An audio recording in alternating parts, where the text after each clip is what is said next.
तो करा नहीं पाए। तो जब 21 का टाइम आ रहा है तो 21 में आप जनगणना कराने के लिए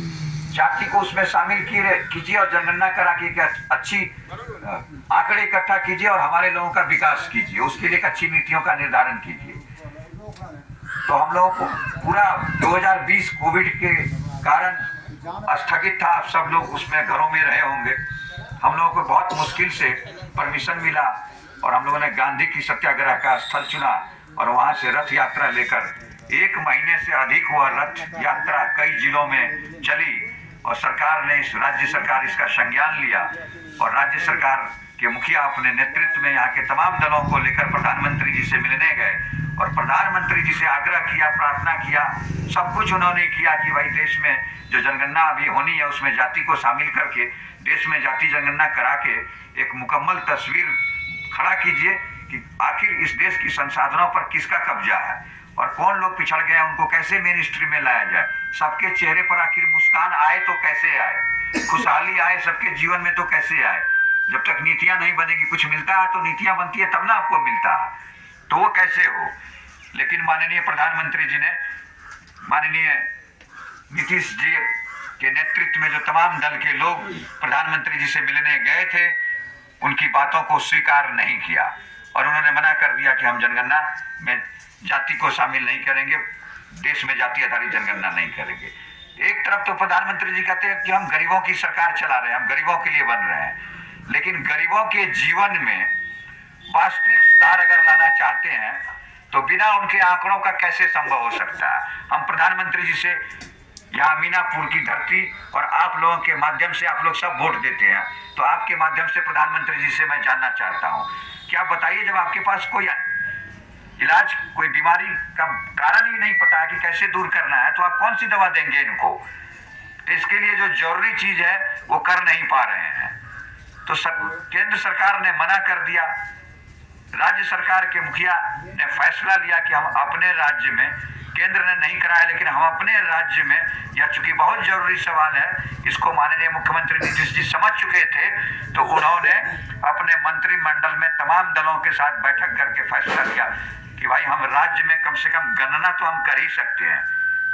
हम साइंटिफिक स्टडी नहीं कर सकते, मतलब जाति आधारित जनगणना जो होती है वो जनगणना विभाग भारत सरकार का करता है, वो काम तो हम नहीं कर सकते, लेकिन गणना तो कर ही सकते हैं, ये राज्य सरकार का अधिकार भी है। तो आप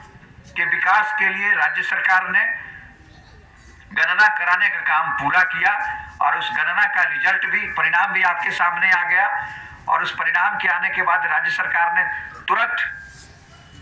अपने विधानसभा के सत्र में आरक्षण की सीमा बढ़ाने का निर्णय लिया और उसको विधिवत रूप से लागू करने की घोषणा कर दी। ये तो एक छोटा सा लाभ आपको मिला कि आपके बच्चे जो पढ़ लिख रहे हैं उनको विभिन्न राज्य सरकार की नौकरियों में जो जगह बढ़ गई, जो आरक्षण का दायरा बढ़ गया, जो परसेंटेज बढ़ गई, कल थोड़ा मिल रहा था आज थोड़ा ज्यादा मिल गया, इससे भी अधिक मिलेगी तब जब देश में राष्ट्रीय स्तर पर देश में गृह विभाग इस काम को अपने जनगणना आयुक्त के माध्यम से देश भर में करा ले। जिस दिन अगर देश में जाति आधारित जनगणना होगी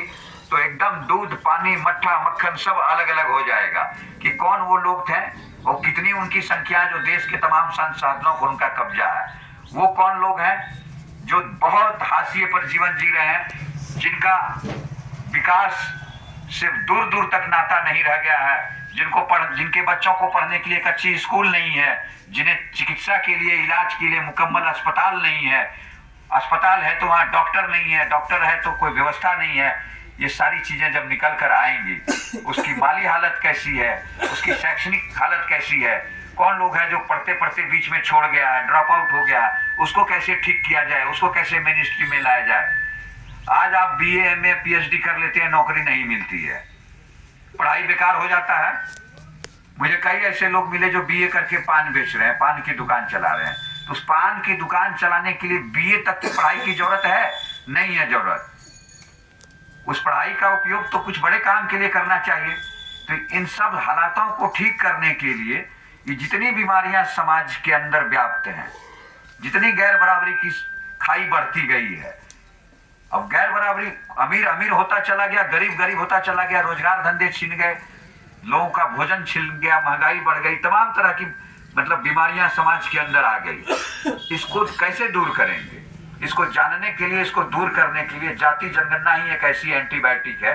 जो इन तमाम बीमारियों को दूर कर सकती है। और केंद्र सरकार दूर नहीं करना चाहती है। केंद्र सरकार अगर दूर करना चाहती तो जो सामान्य जनगणना 2021 में होना था उसको गृह मंत्री जी ने रोक दिया। सामान्य जनगणना भी नहीं कराई गई, उन्होंने जनगणना को रोका। और आपकी ताकत का इंतजार वो कर रहे हैं कि क्या आप ऐसे सवाल पर वोट दे रहे हैं या फिर जो तरीका बना हुआ है, जो ट्रेडिशन बना हुआ है कि कोई आया कुछ पैसे दे गया, उसके आधार पर वोट दे दिया, कोई जाति के आधार पर वोट दे दिया, कोई किसी अन्य सवाल पर वोट दे दिया। तो याद रखिए, मैं आपके बीच